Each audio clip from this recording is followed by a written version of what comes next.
Son élaboration avait débuté avant la fusion alors que Saint-Quentin-en-Yvelines était à 7 communes. Un plan local d'urbanisme intercommunal qui nécessite d'être révisé.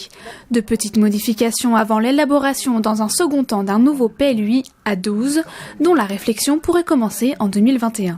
Il y a très peu de modifications puisque c'est une révision allégée. Donc les 3 grands axes du PLU, l'économie générale du PLUI, tout est préservé. C'est vraiment des modifications d'écriture réglementaire, des modifications de zonage à la marge, c'est l'augmentation de protection patrimoniale sur certains secteurs et puis la préservation vraiment des centres et hameaux qui ont été identifiés comme un peu fragiles. Après une présentation, les habitants pouvaient échanger avec les urbanistes autour des cartes et des documents de cette première ébauche de PLUI. Les habitants doivent connaître les évolutions de leur propre territoire de façon à pouvoir amener leurs pierres et leurs remarques.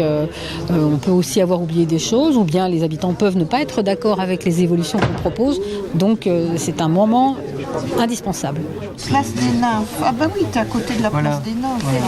L'objectif est d'arrêter le projet pour le conseil communautaire du 27 juin. S'enchaînera une consultation des personnes publiques et associées, puis une enquête publique pour son approbation en janvier 2020. C'est des choses, vous voyez, dont on n'a pas forcément accès dans la vie quotidienne et qu'une réunion publique permet d'apporter, de voir.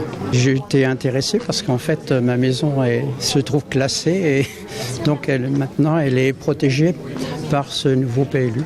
Chaque habitant peut faire part de ses remarques dans les registres des hôtels de ville des 7 communes en écrivant au président de l'agglomération ou bien en envoyant un mail à l'adresse spécialement créée.